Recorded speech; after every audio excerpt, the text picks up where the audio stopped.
Breaking చూస్తున్నాం. RCB victory celebrations లో విషాదం నెలకొంది. బెంగళూరు చిన్నస్వామి స్టేడియానికి ఒక్కసారిగా అభిమానులు దూసుకురావడంతో తొక్కిసలాట జరిగినట్టుగా తెలుస్తుంది. ఇద్దరు మృతి చెందారు. ఒకరి పరిస్థితి విషమంగా ఉన్నట్లు తాజా సమాచారం.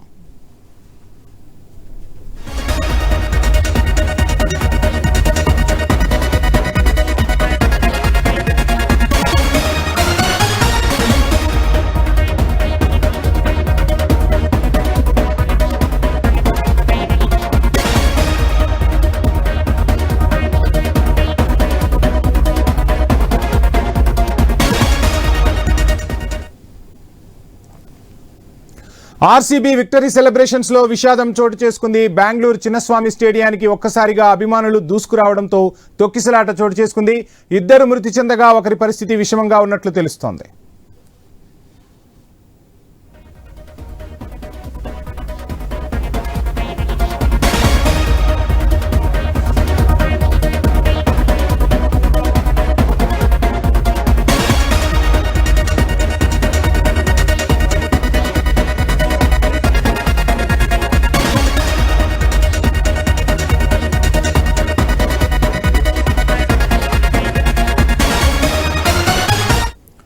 బ్రేకింగ్ చూస్తున్నాం. ఆర్సీబీ విక్టరీ సెలబ్రేషన్స్ లో తీవ్ర విషాదం నెలకొంది. బెంగళూరు చిన్నస్వామి స్టేడియానికి అభిమానులు ఒక్కసారిగా తరలివచ్చారు. ఒక్కసారిగా లెక్కకు మించిన అభిమానులు దూసుకురావడంతో అక్కడ తొక్కిసలాట చోటు చేసుకున్నట్టుగా తెలుస్తుంది. ఇద్దరు మృతి చెందారు. ఒకరి పరిస్థితి విషమంగా ఉన్నట్టు తెలుస్తుంది. తమ అభిమాన ఆటగాళ్లను చూసేందుకు పెద్ద ఎత్తున అభిమానులు చిన్నస్వామి స్టేడియానికి తరలివచ్చారు. ఒక్కసారిగా తొక్కిసలాట జరగడంతో ఇద్దరు మృతి చెందారు. ఒకరి పరిస్థితి విషమంగా ఉన్నట్టు తెలుస్తుంది. పోలీసులు ఎక్కడికక్కడ క్రౌడ్ ని మేనేజ్మెంట్ చేసే పనిలో నిమగ్నమయ్యారు. మొత్తంగా ఈ దుర్ఘటన జరగడంతో కొంత ఆర్సీబీ అభిమానుల్లో అయితే విషాదం నెలకొన్నట్టుగా తెలుస్తుంది. ఇక ఆర్సీబీ విక్టరీ సెలబ్రేషన్స్ లో విషాదం నెలకొనడంతో ఒక్కసారిగా ఆటగాళ్లంతా కూడా కంగుతిన్నారు. తమ అభిమాన ఆటగాళ్లను చూసేందుకు పెద్ద ఎత్తున అభిమానులు చిన్నస్వామి స్టేడియానికి తరలివచ్చారు. ఒక్కసారిగా ఊహించని జనసందోహం అక్కడికి రావడంతో క్రౌడ్ మేనేజ్మెంట్ పోలీసులకు కూడా కొంత కష్టతరమైనట్టుగా కనిపిస్తోంది. ఆ విజువల్స్ ను మనం ఐ న్యూస్ స్క్రీన్ పై ఎక్స్క్లూజివ్ గా చూస్తున్నాం. జన సందోహం చిన్నస్వామి స్టేడియానికి పోటెత్తింది.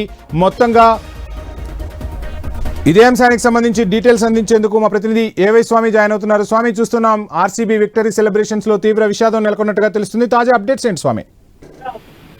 వంశీ 18 సంవత్సరాల తర్వాత ఐపీఎల్ లో రాయల్ ఛాలెంజ్ బెంగళూరు నిన్న రాత్రి ఐపీఎల్ కప్పు గెలవడంతో కూడా ఒకవైపు నిన్న బెంగళూరు వ్యాప్తంగా పెద్ద ఎత్తున కూడా సంబరాలు అంబరాలంటాయి. నిన్న దేశవ్యాప్తంగా కోహ్లీ అభిమానులు కావచ్చు, రాయల్ ఛాలెంజ్ బెంగళూరుని అభిమానించే అభిమానులంతా కూడా నిన్న ఉత్సవాలు చేసుకున్నారు. ఒకవైపు ఈ రోజు ఆ కప్పును బహిరంగంగా ఊరేగింపు తీసుకొస్తే కర్ణాటక విధాన సౌధ నుంచి చిన్నస్వామి స్టేడియం వరకు కూడా పెద్ద ఎత్తున కూడా ఒక ర్యాలీగా రావడం జరిగింది. ర్యాలీగా వచ్చినప్పుడు ఆ స్టేడియం లోపల క్రౌడ్ మేనేజ్మెంట్ లోపల కొంత పోలీసులు విఫలమైనట్టు తెలుస్తుంది. అభిమానులు కూడా పెద్ద ఎత్తున కూడా ఉత్సాహంతో స్టేడియంలోకి తోసుకురావడంతో కూడా తొక్కిసలాట జరిగి ఇద్దరు మరణించినట్టుగా కూడా ఇప్పటికే సమాచారం అందుతుంది. ఒకవైపు అత్యంత సంతోషదాయకమైనటువంటి ఈ పరిస్థితుల్లో ఒకవైపు ఈ స్టేడియం జరిగిన తొక్కిసలాటలో ఇద్దరు మరణించినట్టుగా తెలుస్తుంది. మరికొద్ది మంది తీవ్రంగా గాయపడ్డారు. క్రౌడ్ మేనేజ్మెంట్ చేయడంలో బెంగళూరు పోలీసులు కొంత అలసత్వం వహించడం వల్ల ఇలా జరిగిందని చెప్పి ప్రచారం జరుగుతుంది. మరోవైపు పెద్ద ఎత్తున కూడా వచ్చినటువంటి అభిమానులని కావచ్చు, ఒకవైపు ఉత్సాహంగా వారంతా కూడా ఈ ర్యాలీలో పాల్గొన్న వారంతా స్టేడియం లోపలికి తోచుకోవడం జరిగింది. ఈ సందర్భంలోనే కొంత మొత్తం తోపులాట చోటు చేసుకొని ఈ తోపులాటలో పడిపోయినటువంటి ఇద్దరు వ్యక్తులు మరణించినట్టుగా కూడా తెలుస్తుంది. వంశీ, స్వామి, చూస్తున్నాం అక్కడ ఒకసారి మనం చూస్తే చెట్లపైకి గోడలపైకి ఎక్కడ పడితే అక్కడ స్టేడియం వెలుపల కూడా జనాలు కిక్కిరిసిపోయేలా చెట్లపైన కూడా కనిపిస్తూ ఉన్నారు. ఎక్కడ కూడా వారికి ఆదేశాలు జారీ చేయడం కానీ వారిని నిలువరించే ప్రయత్నాలు కానీ జరగనట్టుగా తెలుస్తుంది. ఆ గేట్ ను కూడా మనం చూస్తున్నాం ఐ న్యూస్ స్క్రీన్ పై ఎక్స్క్లూజివ్ గా. ఆ గేట్ కూడా చాలా ఇరుకుగా ఉంది. అనుకోని జనసందోహం ఎక్కువగా రావటం వల్లే ఈ ఘటన జరిగిందా? అంటే ఆర్సీబీ 18 సంవత్సరాల తర్వాత కప్పు కొట్టడంతో ఖచ్చితంగా ఆటగాళ్లను చూసేందుకు క్రికెట్ అభిమానులు, క్రికెట్ లవర్స్ అక్కడికి చేరుకుంటారు. పోలీస్ యంత్రాంగం భద్రతా చర్యలు ఎంతవరకు చేపట్టింది అక్కడ? అంటే ఒకవైపు బెంగళూరు పోలీసులు కూడా ఈ రోజు భారీ ర్యాలీ ఉంటుందని చెప్పేసి ముందుగానే ప్రకటించారు. ఒకవైపు రాష్ట్ర ప్రభుత్వం కూడా బెంగళూరుకు ఈ కప్పు రావడం పట్ల కూడా నిన్న పెద్ద ఎత్తున కూడా హర్షం వ్యక్తం చేశారు. ఒకవైపు సీఎం కావచ్చు, డిప్యూటీ సిద్ధరామయ్య కావచ్చు, డిప్యూటీ సీఎం డీకే శివకుమార్ వీళ్ళంతా కూడా పెద్ద ఎత్తున కూడా ఉత్సాహంగా నిన్న ట్వీట్లు చేశారు. నిన్న బెంగళూరు వ్యాప్తంగా కూడా అభిమానులంతా కూడా రోడ్లపైకి వచ్చి పెద్ద ఎత్తున కూడా ఉత్సవాలు నిర్వహించుకున్నారు. వారిని రాత్రిపూటనే వారిని ఒకవైపు కంట్రోల్ చేయలేక పోలీసులు ఇబ్బంది పడ్డారు.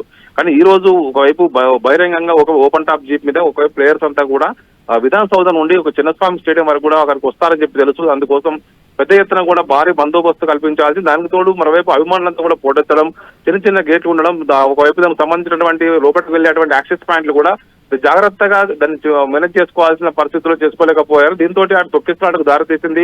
ఎవరికి తోచినట్టు వారంతా కూడా స్టేడియం లోపలికి తోసుకురావడం, వైపు గేట్లు ఎక్కడం, చెట్లు ఎక్కడం, పూర్తి స్థాయిగా ఉత్సాహంగా చేసినటువంటి కార్యక్రమంలో ఒక్కసారిగా ఈ తొక్కిసలాట విషాదానికి దారితీసింది. ఇప్పటికే 2 వ్యక్తులు చనిపోయినట్టు తెలుస్తుంది. మరికొద్ది మంది గాయపడ్డారు. వారికి చికిత్స అందించడం కోసం ప్రయత్నం చేస్తారు. మొత్తానికి ఈ తొక్కిసలాటలో 2 మరణించినట్టుగా తెలుస్తుంది. వంశీ, స్వామి, చూస్తున్నాం మొత్తంగా క్రికెట్ అంటే ఒక మతంగా భావిస్తూ ఉంటారు భారత్లో. ముఖ్యంగా ఇక ప్లేయర్స్ని అయితే దేవుళ్ళుగా పరిగణించే సంస్కృతి కూడా పెరిగిపోయింది. అటువంటిది ఖచ్చితంగా ఒక విజయం తర్వాత ఆ ర్యాలీ నిర్వహిస్తూ ఉంటే అభిమానులు పెద్ద సంఖ్యలో అక్కడికి తరలి వస్తారు అనేది పోలీసులకు ముందస్తు అంచనా ఉంటుంది. మనం ఐన్యూస్ స్క్రీన్పై కూడా ఎక్స్క్లూజివ్గా చూస్తున్నాం. స్టేడియం లోపల కన్నా కూడా బయట కిక్కిరిసే జనసందోహం కనిపిస్తూ ఉంది. మొత్తం యువత అక్కడికి భారీ ఎత్తున చేరుకున్నారు. సో ఎటువంటి కట్టుదిట్టమైన ఏర్పాట్లు అక్కడ కనపడట్లేదు. ఈవెన్ బారికేడ్స్ కూడా ఏర్పాటు చేయని పరిస్థితి అయితే కనిపిస్తోంది. మొత్తంగా అక్కడ పోలీసు కానీ అధికార యంత్రాంగం కానీ వైఫల్యం చెందినట్టుగా మనం భావించాల్సి ఉంటుందా? ఏం చెప్తారు? అంటే ప్రధానంగా ఒకవైపు ఇలాంటి ప్రోగ్రామ్ ఏర్పాటు చేసుకున్నప్పుడు పోలీసులు కూడా ముందు జాగ్రత్తగానే చర్యలు తీసుకోవాల్సి ఉంటుంది. కానీ బెంగళూరులో ఒక్కసారిగా 20-30-40 వేల మంది పట్టేటువంటి స్టేడియం కెపాసిటీలో ఒకవైపు పెద్ద ఎత్తున కూడా అభిమానులు లక్షలాదిగా తరలి రావడం, ఒకవైపు వేలాదిగా గుంపులుగా రావడం, లోపలికి వచ్చే పాయింట్లు గతంలో మ్యాచ్ జరిగిన సందర్భంలో ప్రతి ఒక్కరిని క్షుణ్ణంగా తనిఖీ చేసి వారిని భద్రతాపరంగా చర్యలు తీసుకొని వేలాది మందిని మోహరించి ముందుగా ప్రిపేర్ చేసుకుంటారు. కానీ ఇది అనూహ్యంగా ఒక్కసారిగా రాత్రి అనౌన్స్ చేశారు. ఈ రోజు ప్రోగ్రామ్ కండక్ట్ చేయడంతో కూడా అక్కడక్కడ కొంత ప్రభుత్వం అలసత్వం వహించినట్టుగా తెలుస్తుంది. ఒకవైపు పోలీస్ డిపార్ట్మెంట్ కూడా ఎంత జాగ్రత్తలు తీసుకున్నప్పుడు కూడా ఒకవైపు అభిమానుల ఉత్సాహం కావచ్చు, వారు వచ్చేటువంటి ఆ ఊపులో ఇవన్నీ కూడా పట్టించుకోకుండా డిసిప్లిన్ లేకుండా వస్తారు. కాబట్టి ఆ విషయంలో కొంత గట్టిగా వ్యవహరించాల్సి ఉండే. కానీ ఈ పరిస్థితుల్లో ఒకవైపు తమ ఆరాధ్య క్రికెటర్ చూడాలని చెప్పేసి పెద్ద ఎత్తున రావడం, ఒకవైపు కోహ్లీకి సంబంధించి, ఒకవైపు బెంగళూరు సంబంధించినటువంటి మ్యాచ్ అభిమానులే కావచ్చు, మిగతా టీంలో అభిమానించే అభిమానులు కూడా కోహ్లీని అభిమానిస్తారు. దేశవ్యాప్తంగా కోహ్లీకి 10 కోట్లలో అతనికి సంబంధించిన అభిమానులు ఉంటారు. అతను దాదాపుగా ట్విట్టర్ లోనే 23 మిలియన్ల మంది ఫాలో అవుతుంటారు. ఒకవైపు ఇన్స్టాగ్రామ్ లో కావచ్చు, అతన్ని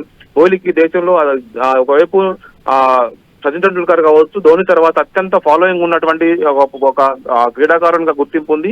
అలాంటి కోహ్లీ 18 సంవత్సరాలుగా రాయల్ ఛాలెంజ్ బెంగళూరుకి ఆట ఆడుతున్నాడు. అతను ఎలాంటి ఇబ్బంది ఉన్నప్పుడు కూడా టీం ను వీడకుండా టీంకు కప్పు సాధించే లక్ష్యంగా పనిచేశారు. రాత్రి ఒకవైపు గెలిచిన తర్వాత అతను ఒక భావోద్వేగంలో ఒకవైపు కండదాడి పెట్టుకున్నాడు. ఒకవైపు అతను టీం మెంబర్స్ అంతా కూడా అతన్ని ఆనంద పశ్చాల మధ్య అతన్ని ఒకవైపు ఊరడించారు. ఒకవైపు కప్పు రావడం పట్ల ఒకవైపు బెంగళూరు అభిమానులంతా హర్షం వ్యక్తం చేస్తూనే ఈ రోజు ఒక భారీ ర్యాలీకి పిలుపునిచ్చారు. ఓపెన్ టాప్ జీప్ బస్సు పైన వాళ్ళంతా కూడా విధాన సౌధ నుంచి చిన్నస్వామి స్టేడియంకి వస్తారని చెప్పి ముందు అనౌన్స్ చేశారు. వారు వచ్చేటువంటి దారిలో వారిని చూడడం కోసం చాలా మంది లక్షలాది మంది అభిమానులు పోటెత్తడంతో కూడా బెంగళూరు విధులన్నీ కూడా జనసంద్రంగా మారాయి.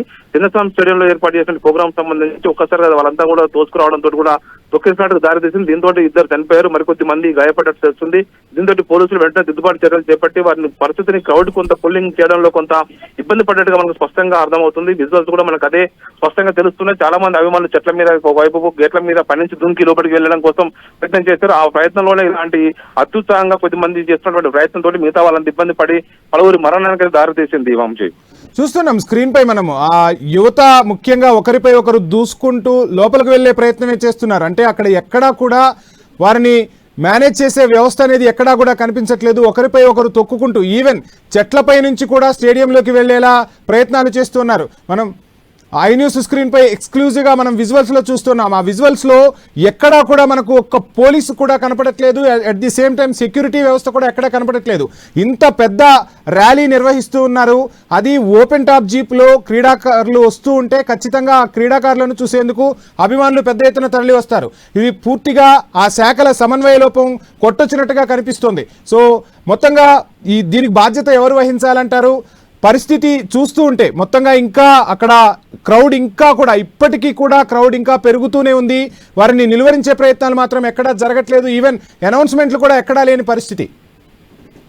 అంటే ఒకవైపు దీనికి సంబంధించి ముందుగానే ప్రభుత్వం అన్ని రకాల జాగ్రత్తలు తీసుకోవాల్సి ఉంటే పెద్ద ఎత్తున కూడా పోలీసు బలగాలను ర్యాలీ జరుగుతున్నటువంటి ప్రాంతంలో మోహరించి క్రౌడ్ పుల్లింగ్ చేయడంలో, కొంత క్రౌడ్ ని కంట్రోల్ చేయడంలో జాగ్రత్త పడాల్సి ఉంది. కానీ ఇక్కడ జరుగుతున్న పరిస్థితులు ఎక్కడ కూడా పోలీసులు ఒక ప్లాన్ గా ప్రోగ్రామ్ చేసినట్టుగా మనకు కనిపించట్లేదు. ఒకవైపు జరుగుతున్న విషయాన్ని గాలికి వదిలేసి కేవలం బందోబస్తు మీద దృష్టి పెట్టకుండా వాళ్ళు కూడా వచ్చేటువంటి క్రీడాకారులు చూస్తూ ఉండిపోయినట్టుగా స్పష్టంగా అర్థమవుతుంది. పెద్ద ఎత్తున కూడా ఒక మ్యాచ్ జరుగుతూనే దాదాపుగా మనం హైదరాబాద్ లాంటి స్టేడియం వద్ద ఒక మ్యాచ్ జరుగుతూనే దాదాపు 7-8 వేల మంది పోలీసులతోటి పెద్ద ఎత్తున కూడా బందోబస్తును ఏర్పాటు చేస్తారు.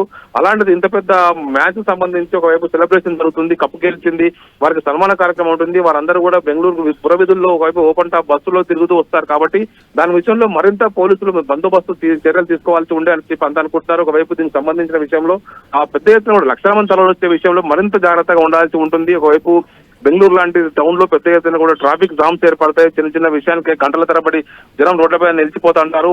చిన్న వర్షం పట్టిన నగరం అంతా కూడా తప్పించిపోతుంటది.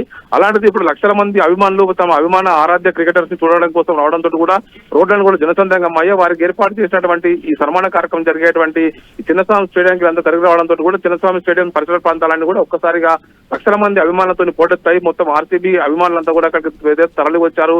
కోహ్లీతో పాటు ఉన్నటువంటి మిగతా క్రికెటర్స్ చూడడం కోసం వాళ్ళంతా కూడా తరలి రావడంతో కూడా ఇలాంటి పరిస్థితులు చెంది పోలీసులు మరికొంత ప్లాన్ గా కఠినంగా వివరించి ఉంటుంటే మాత్రం ఇలాంటి ప్రాణాపాయ పరిస్థితి తప్పేది. కానీ ఇప్పుడు జరిగినటువంటి తొక్కిసలాటలో ఇద్దరు చనిపోవడం, మరికొద్ది మంది గాయపడడం అనేది కూడా కొంత విషాద పరిస్థితికి దారితీసింది. వంశీ, స్వామి, చిన్నస్వామి స్టేడియం కెపాసిటీ అప్రాక్సిమేట్ గా ఒక 40,000 వరకు ఉంటుంది అనేది మనకు అప్రాక్సిమేట్ గా తెలుస్తున్న ఇన్ఫర్మేషన్. అటువంటిది ఇంత క్రౌడ్ వస్తూ ఉంటే అక్కడ ఎటువంటి మేనేజ్ చేయలేదు. మనం ఇంకొక విషయాన్ని కూడా చూడాలి. రాజకీయ నాయకులు ర్యాలీ చేస్తూ ఉన్నా, లేదంటే ఎవరైనా విఐపీలు ర్యాలీ చేస్తూ ఉన్నా ఖచ్చితంగా పోలీస్ వ్యవస్థ ఎప్పటికప్పుడు కూడా అలర్ట్ అవుతూ ఉంటుంది.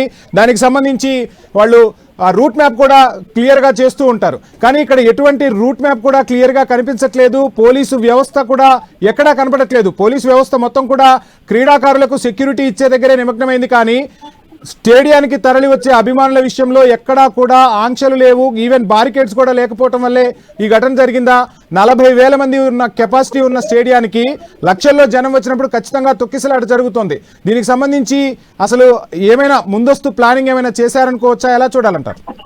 అంటే ఒకవైపు దాదాపు మీరు అన్నట్టు 40,000 మంది పట్టేటువంటి స్టేడియంలోకి దాదాపుగా లక్షల మందికి పైగా ఒకవైపు స్టేడియం వైపు తరలి రావడంతో కూడా ఇలాంటి పరిస్థితి తలెత్తింది. ఒకవైపు ముందుగానే జాగ్రత్తలు కొన్ని తీసుకుని ఉంటే ఇలాంటి పరిస్థితి తలెత్తేది కాదు. పోలీస్ డిపార్ట్మెంట్ మొదటి నుంచి కూడా అక్కడ జరుగుతున్నటువంటి ఈ ఉత్సవానికి సంబంధించి ఒకవైపు అందరూ వస్తారని తెలుసు, ఒకవైపు ఆ వచ్చే ప్లేయర్లపై భద్రత మీద దృష్టి సారించారే తప్ప జనాన్ని క్రౌడ్ చేయడం కావచ్చు, క్రౌడ్ మేనేజ్మెంట్ విషయంలో పోలీసులు కొంత అలసత్వమే ఇంత పరిస్థితి కారణమైంది. ఒకవైపు రోప్ పార్టీలు పెట్టి, ఒకవైపు స్పెషల్ యాక్షన్ ఫోర్స్ పెట్టినా కూడా ఆ కొంత క్రౌడ్ ని కొంత జాగ్రత్తగా వాళ్ళని నియంత్రించేవారు. ఆ క్రౌడ్ నియంత్రణలోనే పోలీసు విభాగం కొంత ఇబ్బంది పడింది. దీంతో 40,000-50,000 మందికి పెద్ద ఎత్తున కిక్కిరిచిపోయే స్టేడియంలోకి ఒక్కసారిగా 1,00,000-2 లక్షల మందికి పైగా తరలి రావడంతో ఇలాంటి పరిస్థితికి దారితీసింది.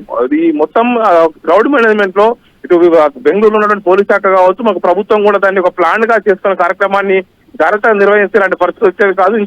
ఇంకా మరింతగా జాగ్రత్త పడితే తప్ప ఒకవైపు ఇలాంటి ప్రమాదం జరిగేది కాదు.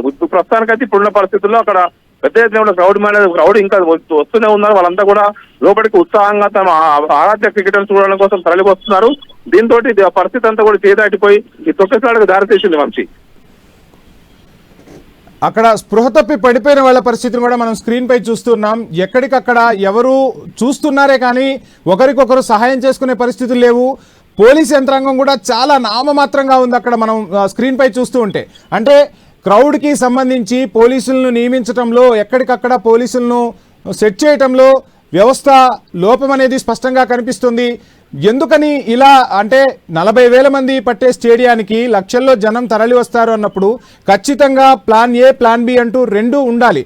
కానీ ఒకేసారి ఇంత క్రౌడ్ వస్తున్నప్పుడు కూడా చోద్యం చూస్తూ ఉన్నారు తప్ప ఎక్కడా కూడా ఆ క్రౌడ్ని మేనేజ్మెంట్ చేసే పరిస్థితులు లేవు. అట్ ది సేమ్ టైం ఇక్కడ వచ్చే వారంతా కూడా ఎక్కువగా యువత ఉంటారు. తమ అభిమాన క్రికెటర్ని చూడాలన్న ఉత్సాహమే వారికి ఉంటుంది. కానీ ఆ స్క్రీన్ పై మనం చూస్తూ ఉంటే మహిళలు కూడా ఎక్కువ సంఖ్యలో అక్కడ తరలి వచ్చారు. మహిళా పోలీసు వ్యవస్థ కూడా ఎక్కడా లేని పరిస్థితి అయితే కనిపిస్తుంది. స్వామి, మొత్తంగా పోలీసు యంత్రాంగం లోపం వల్లే ఈ ఘటన జరిగిందా, లేదంటే అభిమానుల అత్యుత్సాహం కూడా ఘటనకు కారణమైందా? ఎలా చూడాలంటారు? అంటే ఈ మొత్తం ఈ కప్పు రావడంతోనే పెద్ద ఎత్తున కూడా వారికి బహిరంగంగా సన్మాన కార్యక్రమాన్ని ప్రభుత్వం ముందే ప్రకటించింది. కర్ణాటక క్రికెట్ బోర్డు కూడా దీనికి సంబంధించి కొంత ప్లాన్ చేసుకోవాల్సి ఉంది. ఒకవైపు పోలీసులతో సమన్వయం చేసుకుని ఎంత క్రౌడ్ వస్తారు, ఎంత మేనేజ్మెంట్ ఏ విధంగా చేసుకోవాలి, ఒకవైపు వారు వచ్చేటువంటి రూట్ మ్యాప్ లో ఆ క్రికెటర్స్ ఏ విధంగా ఓపెన్ టాప్ బస్సులలో వస్తారు, వచ్చేటువంటి రూట్లు జనసమ్మతం ఏ విధంగా ఉంటుంది, ట్రాఫిక్ ఏ విధంగా కంట్రోల్ చేసుకోవాలి, ఒకవైపు వివిధ డిపార్ట్మెంట్ల కోఆర్డినేషన్ ఏ విధంగా చేసుకోవాలి, అనుకోని ప్రమాదం జరిగితే వాటిని ఏ విధంగా దాన్ని కంట్రోల్ చేసే విధంగా ముందుగానే ప్లాన్ చేసుకోవాల్సి ఉంటుంది. కానీ ఇక్కడ పోలీస్ డిపార్ట్మెంట్ కావచ్చు, బెంగళూరు నగరపాలక సంస్థ కావచ్చు, ఇటు కర్ణాటక ప్రభుత్వం కావచ్చు, వీటన్నిటి విషయంలో అందరూ కూడా సమన్వయం లేమితోనే ఇక్కడ ఇది జరిగినట్టుగా మనకు స్పష్టంగా అర్థమవుతుంది. కొంత సమన్వయంతో అందరు కలిసి కోఆర్డినేషన్ చేసుకుంటే కనుక ఈ ప్రమాదానికి దారితీసేది కాదు. ఒకవైపు అత్యంత ఉత్సాహంగా కప్పు గెలిచిన ఆనందంలో వాళ్ళంతా కూడా దీన్ని పంచుకోవాల్సిన ప్రస్తుత పరిస్థితుల్లో ఒక్కసారి ఇలాంటి విషాద పరిస్థితి తలెత్తడం అనేది కూడా వాళ్ళంతా కూడా ఒకవైపు కొంత ఆనందానికి కొంత వాళ్ళకి ఇబ్బందికర పరిస్థితి ఏర్పడింది. ఒకవైపు 18 సంవత్సరాల తర్వాత royal challenge Bengaluru IPL cup కొట్టడం అనేది కూడా వాళ్ళందరికీ కూడా కలగానే ఉండేది. దీంతో కప్పు కొట్టిన ఆనందంలో నిన్న పెద్ద ఎత్తున ఉత్సవాలు చేసుకున్నారు. దేశవ్యాప్తంగా కూడా కోహ్లీ అభిమానులంతా కూడా ఒక కర్ణాటక రాష్ట్రమే కాదు దేశవ్యాప్తంగా అనేక నగరాల్లో కూడా ఈ వారి బెంగళూరు రాయల్ ఛాలెంజ్ బెంగళూరు అభిమానులంతా కూడా ఉత్సవాలు చేసుకున్నారు. మనం చూస్తున్నాం హైదరాబాద్, వైజాగ్, విజయవాడతో పాటు ఇటు చెన్నైతో పాటు ముంబై అనేక చోట్ల కూడా కోహ్లీ అభిమానులు ఆర్సీబీ అభిమానులంతా కూడా పెద్ద ఎత్తున కూడా ఉత్సవాల్లో మునిగి తేలారు.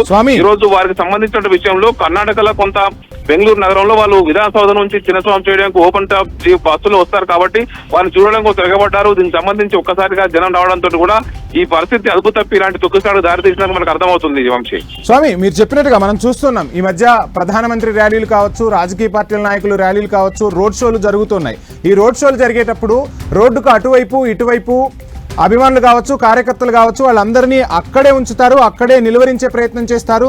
స్టేడియంకి వచ్చేసరికి పరిమిత సంఖ్యలో ఆ స్టేడియము లేదంటే ఆ ప్రాంగణానికి వచ్చేవారిని కరెక్ట్గా ఒక సిస్టమ్ అనేది ఉంటుంది.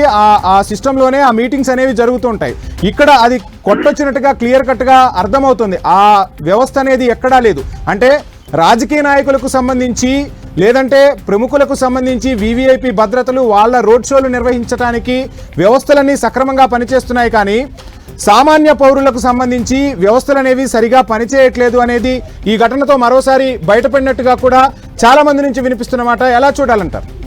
అంటే ప్రధానంగా ఇలాంటి పొలిటికల్ ర్యాలీస్ ఉన్నప్పుడు కావచ్చు, వివిఐపీ వచ్చినప్పుడు కావచ్చు, ముందుగానే పూర్తి స్థాయిగా సన్నద్ధతో పోలీస్ డిపార్ట్మెంట్ ఉంది. ముందుగా కొన్ని వారాల తరబడి ముందుగానే వాళ్ళంతా కూడా రిహార్సల్ చేసుకుంటారు. ఎంతమంది సిబ్బంది నియమించాలి, ఎక్కడెక్కడ ఎవరిని మోహరించాలనేది కూడా ఒక ప్లాన్ గా పనిచేస్తుంటారు. ఇక్కడ కూడా భద్రతాపరమైన వైఫల్యం లేకుండా జాగ్రత్త పడతారు. కానీ ఇక్కడ ఇప్పుడు ఉన్నటువంటి చూస్తున్న మన పరిస్థితుల్లో ఒకవైపు కోహ్లీకి అభిమానులు పెద్ద ఎత్తున ఉంటారు, లక్షల మంది, కోట్ల మంది ఉంటారు కాబట్టి ఈ రోజు ఓపెన్ గా వారికి సన్మాన కార్యక్రమం అనేసరికి సడన్ గా ప్లాన్ చేసుకున్నారు. దాన్ని ప్లాన్ చేసినటువంటి ప్లాన్ ని ఎక్కడ కూడా ఒక ప్రాపర్ గా దాన్ని ఎగ్జిక్యూట్ చేయకపోవడంతో ఈ పరిస్థితి దారితీసినది మనం అనుకోవచ్చు. వంశీ, రైట్ స్వామి, రైట్. మొత్తంగా ఆర్సీబీ విక్టరీ సెలబ్రేషన్స్ లో తీవ్ర విషాదం నెలకొంది. బెంగళూరు చిన్నస్వామి స్టేడియానికి ఒక్కసారిగా అభిమానులు పోటెత్తారు. తొక్కిసలాట చోటు చేసుకోవడంతో ఇద్దరు మృతి చెందినట్టుగా తెలుస్తుంది. ఒకరి పరిస్థితి అయితే విషమంగా ఉంది. ఐ న్యూస్ స్క్రీన్ పై ఆ విజువల్స్ ను మనం ఎక్స్క్లూజివ్ గా చూస్తున్నాం. ఎక్కడా కూడా పోలీసులకు కోఆపరేట్ చేయాల్సిన యువత కూడా కోఆపరేట్ చేయని పరిస్థితులు. అభిమాన క్రికెటర్ని చూడాలన్న ఆతృతే కనిపిస్తోంది, కానీ ప్రాణాలను కూడా లెక్క చేయని పరిస్థితులు కనిపిస్తూ ఉన్నాయి.